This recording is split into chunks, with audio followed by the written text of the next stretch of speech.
देहू गावातील तुकाराम आंबिले त्यांच्या विरोधात गारहाणे आले होते। या गारहाण्याची शहानिशा तुम्ही स्वतः जाऊन करावी।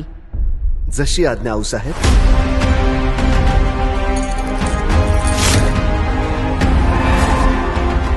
राजे, गनिमाला कुणीतरी खबर दिली आहे। मग महाराज, तलवार न उपसता क्षात्र धर्माचे पालन करायचे कसे? रायांसारख्या संतांना शत्रूच्या तोंडी देऊन आज जर आम्ही आमचा जीव वाचवला तर ती कैसी गुरुदक्षिणा?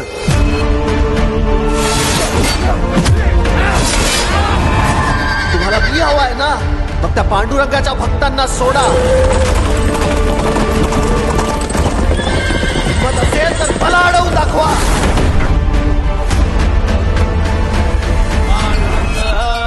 पांडुरंग हरी, पांडुरंग हरी, पांडुरंग हरी।